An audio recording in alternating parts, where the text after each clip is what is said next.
Mi nombre es Fernando García Monge, soy traumatólogo y ortopedista con un diplomado en ciencias aplicadas al deporte y tenemos a cargo un curso que estamos haciendo sobre temas de ciencia y deporte.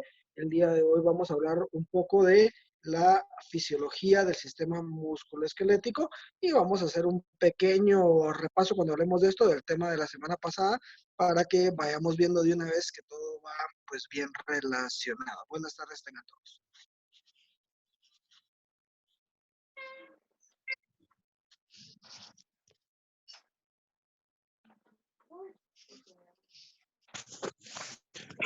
Bueno, pues vamos a hablar entonces un poco de la fisiología del sistema musculoesquelético. Vamos a empezar diciendo algunas definiciones. El sistema musculoesquelético pues va a ser el encargado del comportamiento motor de todo el organismo. El músculo esquelético, cuando se contrae por estímulos del sistema nervioso, va a provocar desplazamiento de los segmentos corporales. En otras palabras, cuando el nervio le tira electricidad al músculo, pues el músculo se contrae y el cuerpo se mueve. La unidad funcional del sistema, el complejo funcional del sistema musculoesquelético va a estar dado por la unidad del músculo, el tendón y el hueso, básicamente. Y la unidad estructural y funcional del músculo estriado va a ser la fibra muscular. Ahora que decimos músculo estriado, solo vamos a hacer algunas diferencias muy elementales. El cuerpo humano va a tener básicamente tres tipos de músculos: el músculo liso, el esquelético y el cardíaco. Para fines prácticos, de ahora en adelante, vamos a hablar del músculo estriado o voluntario, que es el músculo esqueleto, y de aquí en adelante nos vamos a referir, cuando digamos músculo, solo al músculo esquelético, haciendo caso omiso de los otros dos tipos de músculos que tenemos en el cuerpo humano. Vemos un poco de la estructura del músculo. El músculo va a contener el músculo se va a dividir en muchas fibras musculares. Cada fibra muscular a su vez se va a dividir en varias miofibrillas. Las miofibrillas a la vez se van a dividir en unidades llamadas sarcómeros. Los sarcómeros, para fines prácticos, son las células del músculo, pero como en medicina nos fascina hacernos bolas con todo, entonces estas células no se llaman células, sino se llaman sarcómeros. Los sarcómeros van a tener, aparte de toda su estructura celular, una subunidad funcional o una subunidad contráctil que va a estar formada por los filamentos de actina y los filamentos de miosina. Debido a una serie de reacciones químicas que vamos a ver en un momento muy sencillamente, esto va a producir la contracción del músculo. Tenemos entonces, para que nos hagamos una idea, el músculo, la fibra, el músculo, la fibra muscular, las miofibrillas y los sarcómeros. Y esto que vemos acá y acá básicamente va a ser la representación microscópica y la representación gráfica de los sarcómeros. Cuando hablamos de la contracción muscular, vamos a hablar básicamente de algunas etapas muy sencillas en las cuales mediante las cuales el músculo va a lograr esa contractura para poder movilizar los segmentos del cuerpo. Primero va a haber un impulso nervioso que llega a la unidad neuromuscular o placa motora. Es decir, si yo voy a moverme, mi cerebro tiene que mandarle la orden al músculo para que el músculo se contraiga. Esta orden nace del cerebro, baja por toda la médula espinal por todas las ramificaciones nerviosas, hasta que una fibra eferente, que son las fibras que llevan la información, va a ser la encargada de estimular esa placa motora, esa unión neuromuscular del músculo, para iniciar el proceso que va a desencadenar finalmente la contractura muscular al movimiento. Por parte el El sistema nervioso periférico, que es el encargado de todos los nervios, va a transmitir electricidad, pero a diferencia, muy similar a como lo hace un cable de corriente eléctrica, pero a diferencia de corriente eléctrica, la electricidad o la señal, todas las señales químicas van a ser enviadas en medios acuosos. Entonces, uno de los principales activadores o liberadores del mensaje, en este caso va a ser una sustancia llamada acetilcolina, de la cual probablemente en algún otro tema más adelante vamos a hablar. Específicamente creo que la dos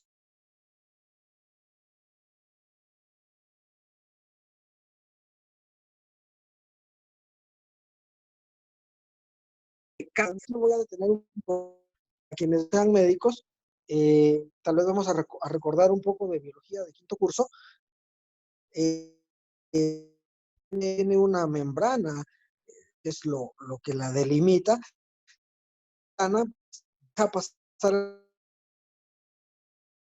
puede dejar pasar calcio, puede dejar pasar sodio, y hay varias formas en las que las sustancias pueden pasar. La más común es la difusión activa o la ósmosis, que es que pasa cierta cantidad de sustancias dependiendo de qué tan grandes sean los poros de la membrana o qué tanto hay de lo que necesita pasar dentro o fuera de la membrana. Sin embargo, las células, en este caso específicamente las células musculares, van a tener ciertas propiedades que les van a permitir, este estímulo va a permitir que la membrana cambie su estructura y que la membrana utilice ciertas reacciones químicas para sacar o meter ciertas sustancias dependiendo si hay o no hay un estímulo eléctrico. Entonces, este estímulo eléctrico va a llevar a cambios en la barrera de la membrana que va a permitir la liberación de calcio. Y este calcio, activado con ATP, va a llegar a las fibras de la miosina y la actina, y lo que va a hacer es que ese estallido, ese calcio y ese estallido de energía del que hablábamos hace unos días cuando hablábamos de los sistemas energéticos, este ATP, que es el que produce la energía, va a producir que las fibras de actina y miosina se muevan una sobre otra, y esto va a producir la contractura muscular, así de una forma muy sencilla. Y finalmente, después de la contractura muscular, el calcio se va a recaptar, va a ver, o sea, se va a volver a entrar, se va a desacoplar, se van a desenganchar la actina y la miosina, y esto va a producir el subsecuente relajamiento muscular. Aquí lo tenemos de una manera un poco más gráfica y muy sencilla. Vamos a ver que este es el músculo relajado, y vean básicamente la altura a la que están las membranas, las fibras de actina versus las de miosina. Y cuando se da toda esta cascada química, esta liberación de ATP y este intercambio de calcio a través de la membrana de la célula muscular, vamos a ver que la actina se va a acercar y esto va a producir la contractura muscular.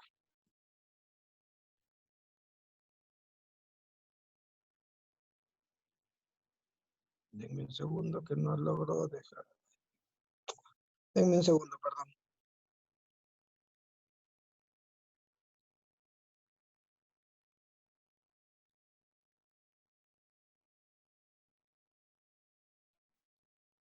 Bueno, siguiendo.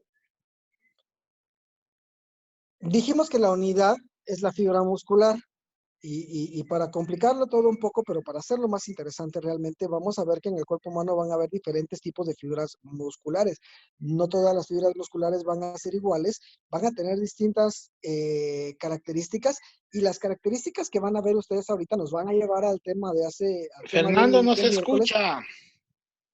Ok, ¿me escuchan ahora? No, yo sí te escucho. Más bien se ¿Alguien más lo escucha. escucha? Sí se escucha. ¿Sí? Se escucha.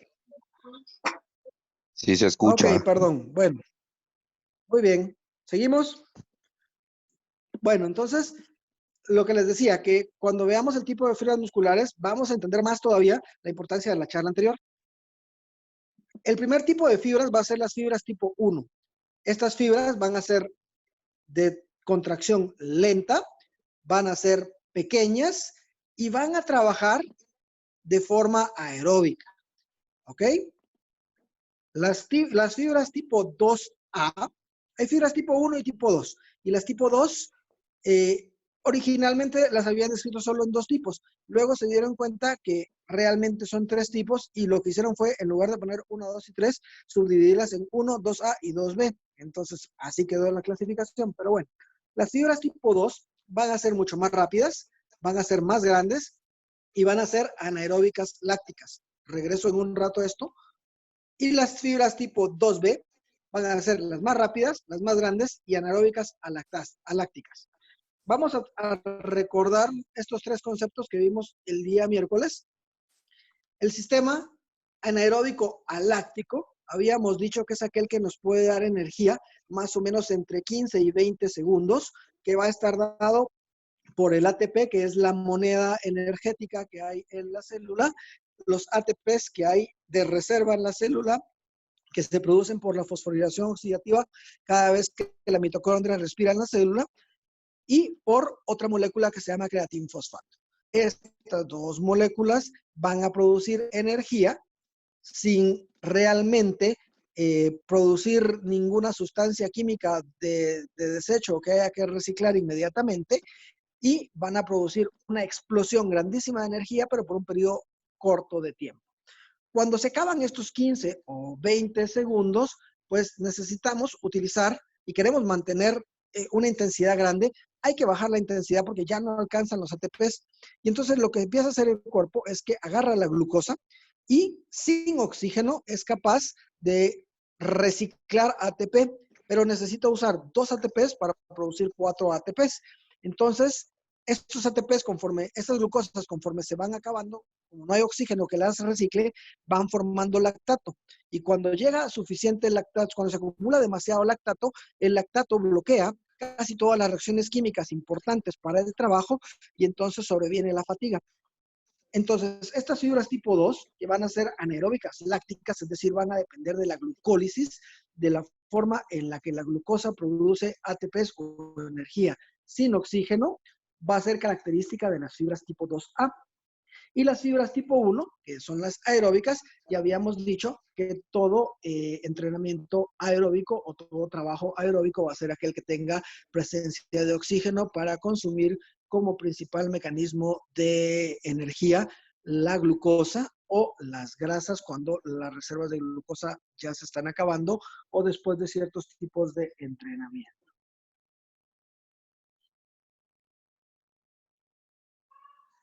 Algo bien importante, y esto es un motivo de debate a nivel de la comunidad científica, es que el número de cada tipo de fibras va a estar determinado genéticamente en cada individuo. Aquí viene muchas veces aquella famosa pregunta de si el atleta nace o se hace, y si partimos de esta premisa, definitivamente van a haber individuos que vienen genéticamente predeterminados para ser más exitosos en X o Y deporte, lo cual no necesariamente los vendría a encajonar en un deporte en particular, pero sí teóricamente les debería dar un poco más de ventaja. Cada músculo del cuerpo en cada individuo va a tener disposiciones predeterminadas de cada tipo de fibra muscular, y esto es básicamente por el tipo de trabajo que va a realizar cada músculo. Aquí tenemos un resumen de las fibras musculares, pequeñas, intermedias, grandes. Resistencia a la fatiga, alta, intermedia y baja, es decir, las aeróbicas obviamente tardan más en fatigarse porque su combustible es la glucosa con oxígeno y las grasas, que eso hay un montón, mientras que obviamente las tipo 2B van a tener una resistencia a la fatiga muy baja porque el combustible que utilizan para funcionar tiene una muy poca disponibilidad. ¿Qué pasa con las fibras musculares cuando se entrenan? Pues porque si solo fuera genéticos, todo sería mucho más fácil para todos. En el entrenamiento aeróbico, las fibras tipo 2A muchas veces pueden llegar a transformarse en fibras de tipo 1. Este es el entrenamiento de resistencia.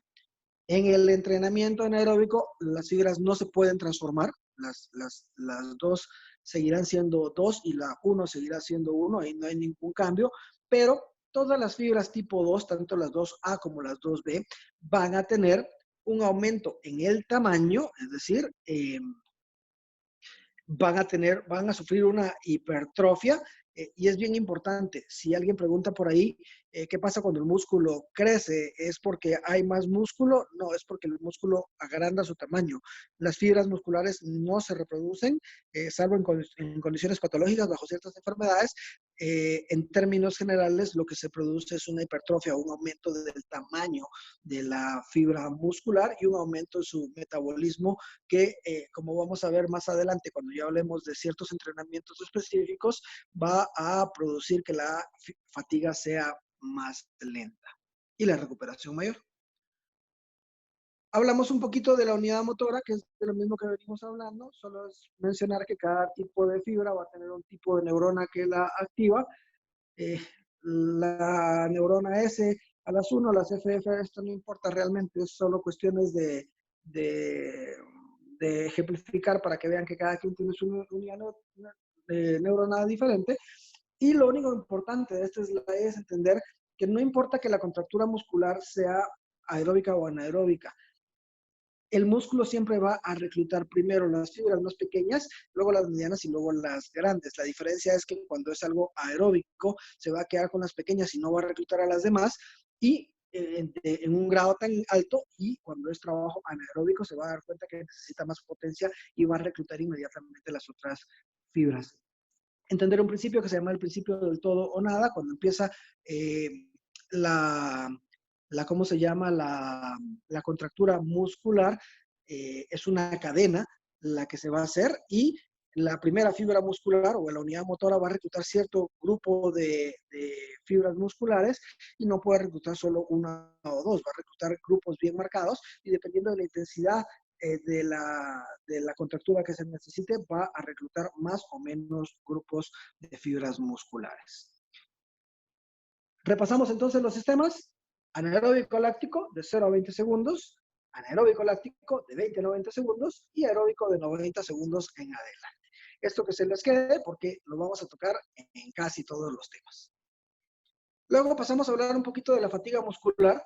Esta se va a producir ante la interrupción del mecanismo en cualquier punto del sistema, ya sea a nivel del sistema nervioso central, a nivel cerebral, a nivel del sistema nervioso periférico, a nivel de los nervios, a nivel de la placa motora, que es la unión del nervio con el músculo, o a nivel propiamente de la fibra muscular.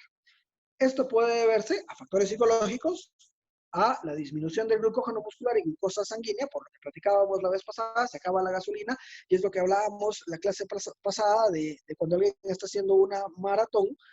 Pues si yo estoy haciendo una maratón, cuando se me acaban mis depósitos de carbohidratos, si yo no tengo una reposición de carbohidratos, por eso es que los maratonistas siempre andan tomando reposiciones de carbohidratos en las carreras, llega un punto en el que se me acaban los carbohidratos, tengo que empezar a usar grasas y tengo un punto de fatiga en el que tengo que bajar la intensidad del trabajo. Un aumento en el lactato, esto puede pasar cuando tratamos de llevar una actividad anaeróbica láctica al extremo, como platicábamos y como veíamos la semana pasada, con la clase pasada, perdón, con los ciclos de Krebs y el ciclo de la glucólisis. El lactato va a venir a interferir con todos los ciclos y va a producir que haya fatiga porque ya no puede seguirse dando el ciclo de trabajo del músculo. Y finalmente, fatiga de la unión neuromuscular, que esto usualmente se va a dar en enfermedades neurológicas, generalmente de etiología desconocida.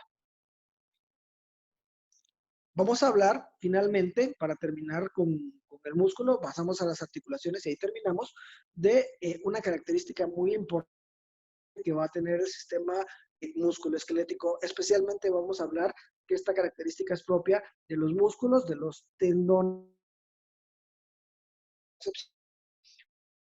La excepción es la capacidad del cerebro de identificar la posición exacta del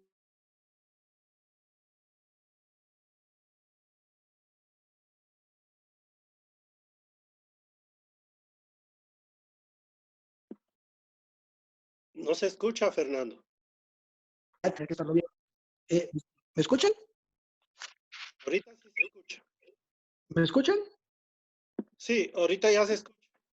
Ok, bueno, regreso entonces. Les decía que la propiocepción es la capacidad del cerebro de identificar la posición exacta de los elementos del sistema motor, cambios de velocidad y anticipación de los mismos. En otras palabras, la propiocepción no es más que la capacidad que tiene el cerebro de interpretar la información de posición que le envían sus sensores a nivel del sistema nervioso periférico, que son los que vamos a ver en un segundo. Los propioceptores van a tener sensores neurológicos de posición, que van a estar músculos, tendones y ligamentos, que eso ya lo habíamos dicho. Van a haber dos tipos, el sistema de Golgi, que va a detectar esencialmente, esto es muy generalizado, cambios de longitud del músculo, y los sistemas de Pacini o corpúsculos de Pacini, que van a ser los encargados de detectar los movimientos rápidos. Y estos movimientos rápidos, esta información que mandan estos sensores, es lo que muchas veces hace que el cerebro logre hacer cálculos para anticipar movimientos, lo cual es sumamente importante en el trabajo deportivo. Es importante entender el rol de los propioceptores, tanto en el entrenamiento como en la recuperación de las lesiones. Y voy a dar dos ejemplos muy sencillos. Si usted ha jugado baloncesto toda la vida, usted es capaz de rebotar un balón con los ojos cerrados sin ningún problema. Si alguien nunca en su vida ha jugado baloncesto y trata de hacer esto, no lo va a poder hacer. Lo que hace el entrenamiento específico de cada deporte, de las habilidades deportivas, va a enseñarle a sus sensores a mandar mejor información y a su cerebro a interpretar mejor esa información. Esto es lo que le va a usted a dar habilidad. Es sumamente importante, y eso lo vamos a ver más adelante, aprender la forma en la que se desarrolla el sistema nervioso de los niños, el sistema neurológico, y así vamos a entender en qué momentos realmente es que hay que enseñar cada una. ¿Ah? ¿Me escuchan? Sí, sí se escucha, sin problema. Sí, ok, gracias. Entonces, de esta forma vamos a saber en qué momentos de la edad, en qué momentos de la vida de cada atleta vamos a poder enseñar cada cosa, y por eso fue que puse esta foto que me encantó, y es una foto muy ilustrativa. Y para el asunto de las lesiones, y por ahí creo que vi que había entrado Stephanie, la fisioterapista no me va a dejar mentir, realmente la propiocepción es fundamental. Casi todas las lesiones van a lastimar ligamentos, y en los ligamentos hay una gran cantidad de propioceptores. Entonces, muchos pacientes lesionados tienen que reactivar esos propioceptores, o incluso tienen que compensar o enseñarle a otros propioceptores a hacer el trabajo que hacían los propioceptores lesionados. Un ejemplo de cómo funcionan los propioceptores es, por ejemplo, en los basquetbolistas. Es muy común que los basquetbolistas utilicen tobilleras cuando tienen una lesión de tobillo. Y desde el punto de vista mecánico, uno dice, bueno, esto no tiene ningún sentido si una tobillera elástica no va a impedir que se doble nuevamente el tobillo.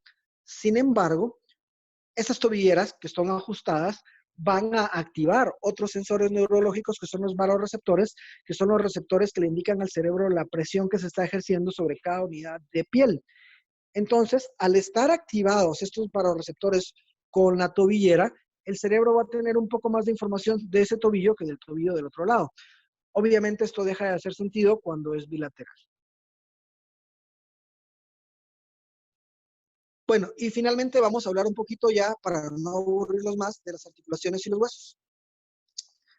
Los huesos van a ser los elementos estructurales, son el esqueleto, son ¿cuál es la palabra? El andamio por el que funciona todo el sistema musculoesquelético. Lo único que tenemos que saber del hueso con el entrenamiento es lo que nos dice la ley de Wolff, y es simplemente que el hueso que tiene, que está sometido a más cargas, básicamente va a tener captación de calcio.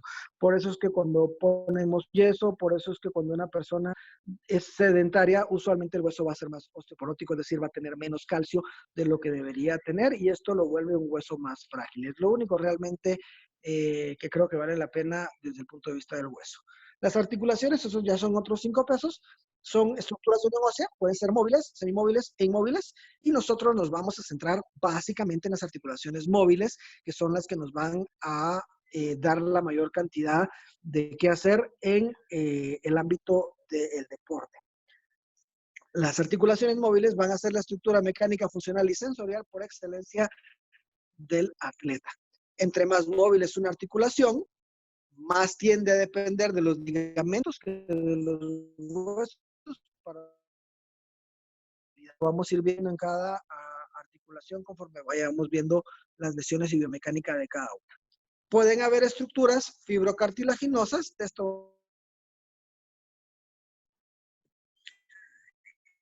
Entonces, hablemos un poco de los componentes articulares de importancia para que entendamos la articulación. Bueno, primero el recubrimiento cartilaginoso, que este es sumamente importante.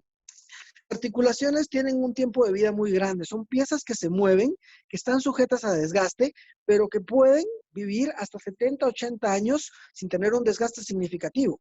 ¿Y cómo se hace esto? Pues siguiendo los mismos principios que utilizan los mecánicos automotrices para que un motor viva más tiempo.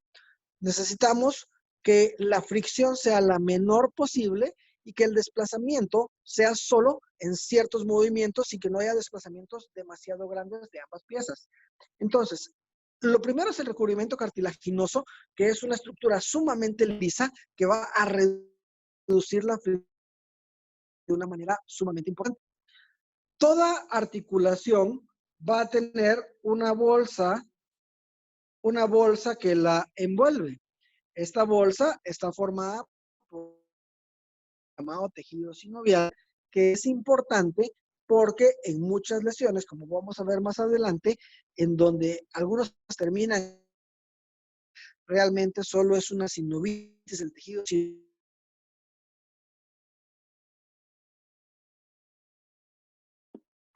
Se fue el sonido, Fernando.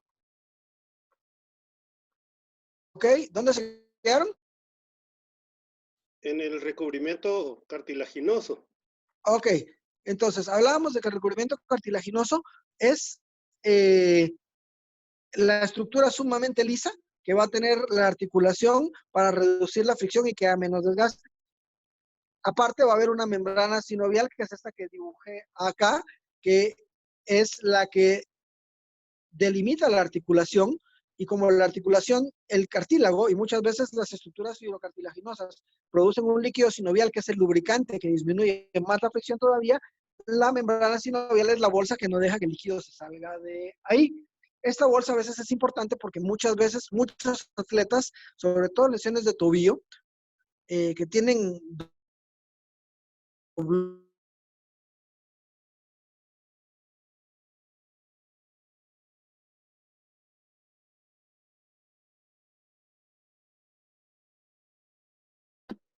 Se fue el sonido otra vez, Fernando.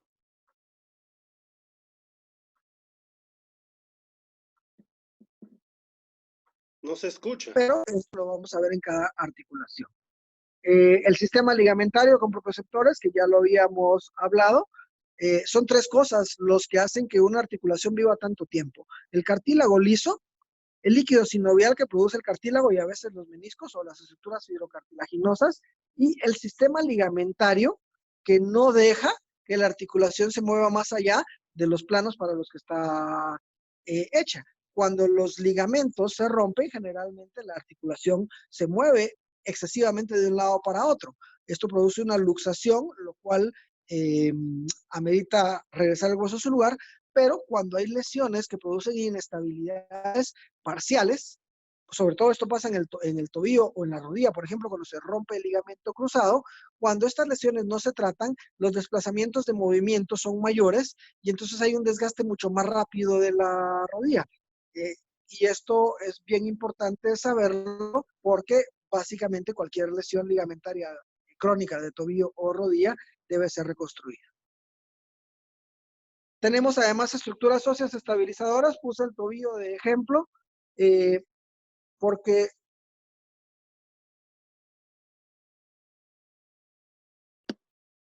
Se fue el sonido, Fernando.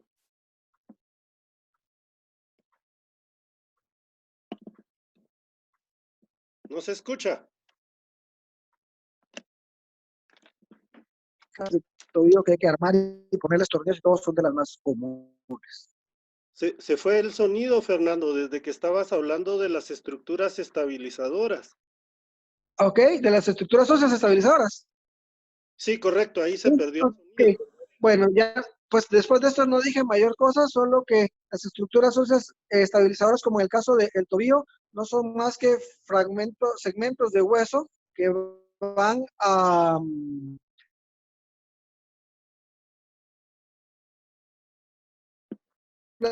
de topes óseos, generalmente son las que tienen menos movimiento. La articulación que menos topes óseos tiene es el hombro, que es la que más se mueve, y el tobillo, cuando hay movimientos grandes, se pueden romper los ligamentos, se pueden romper los huesos, que muchas veces son quirúrgicas, y es algo a tener en cuenta para cuando vayamos viendo cada articulación. Finalmente, tenemos estructuras musculares tendinosas que van a dar estabilización extraarticular. Por eso es que algunas lesiones ligamentarias, por ejemplo, la lesión del ligamento colateral interno de la rodilla, que es el ligamento de la parte de adentro de la rodilla, que va por fuera de la rodilla, cuando este tiene lesiones parciales, a veces antes de la cirugía, buscamos que el paciente refuerce la masa muscular de ciertos grupos para ver si esto le recobra estabilidad.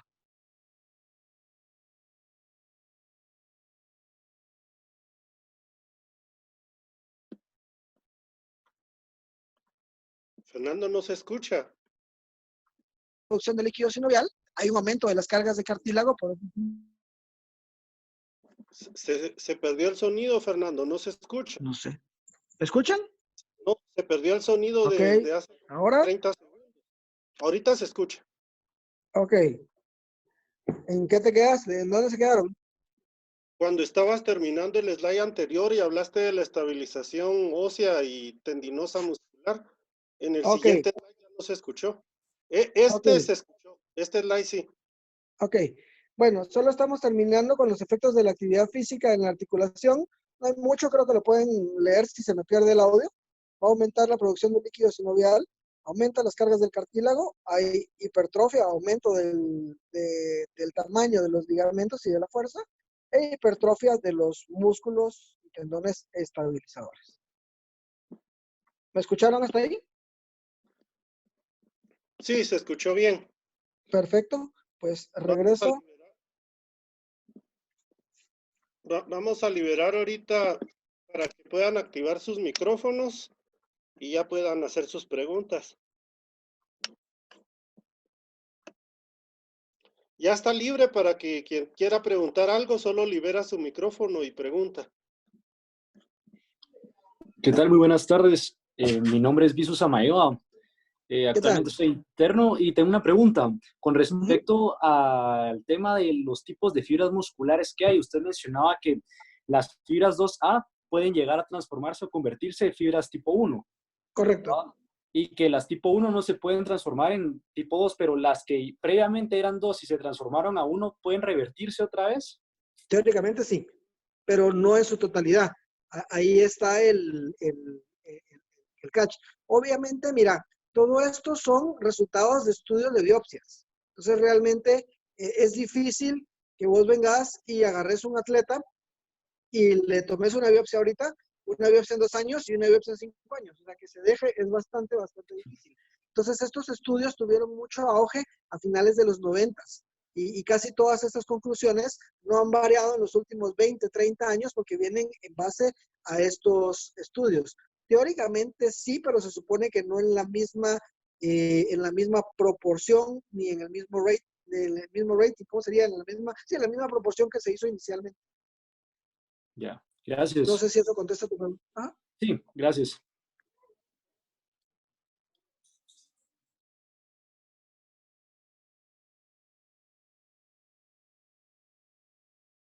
La tabla de la clasificación de las vías energéticas. Puedo hacer algo mejor para Danilo Noriega. Se la voy a pasar por WhatsApp. No sé si alguien tiene alguna otra pregunta o algún comentario. Bienvenida, mami.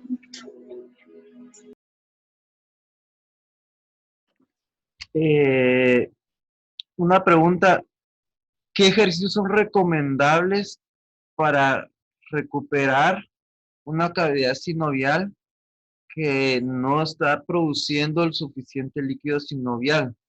Ok. El líquido sinovial no lo produce la membrana sinovial. El líquido sinovial generalmente lo va a producir el cartílago. La membrana sinovial que produce el líquido sinovial generalmente es la que recubre a los tendones.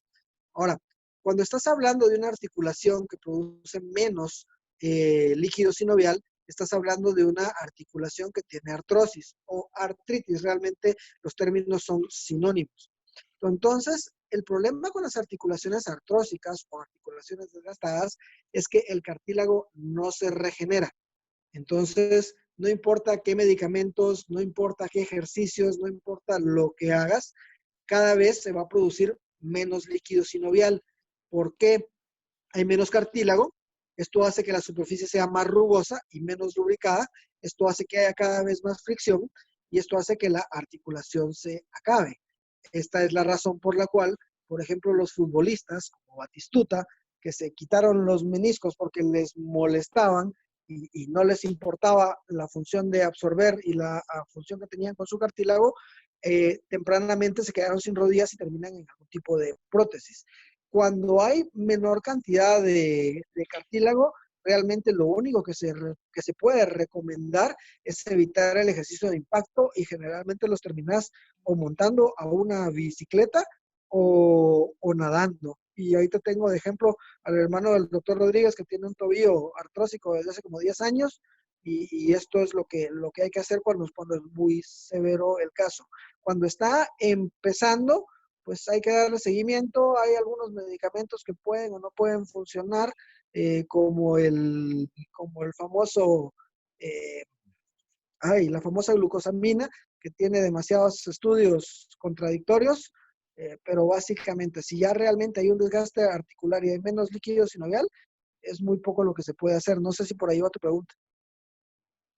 Sí, gracias, te agradezco mucho por la respuesta.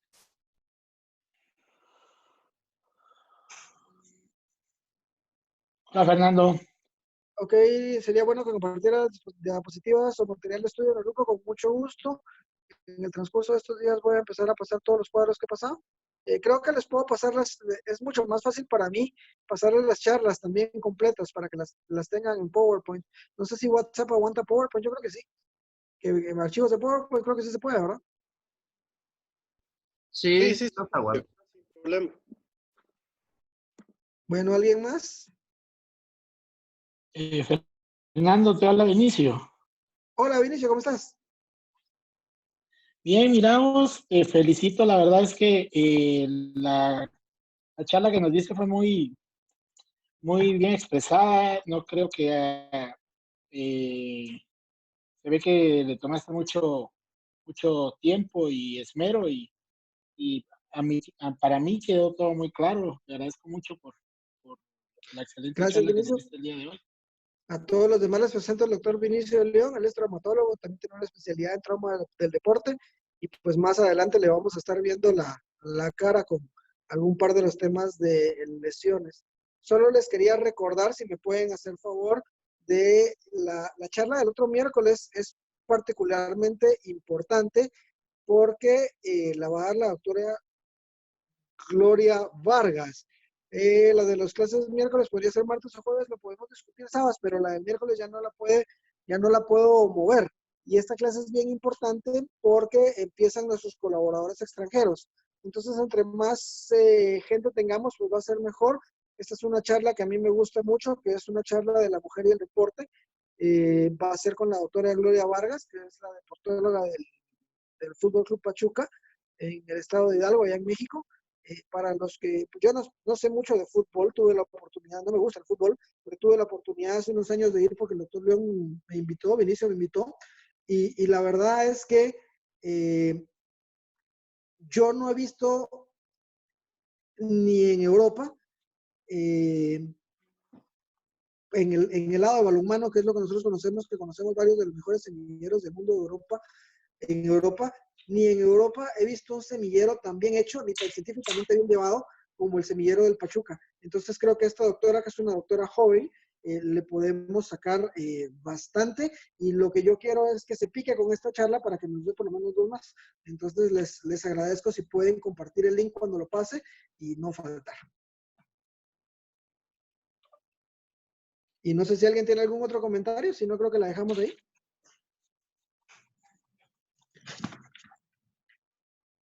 Los que entran por primera vez y quieren seguir en el curso, lo único que tienen que hacer, ya alguien lo hizo por ahí, ahorita voy a tomar los datos, es mandarme su nombre y número de teléfono para que yo los pueda meter al grupo de WhatsApp y así están enterándose de las conferencias.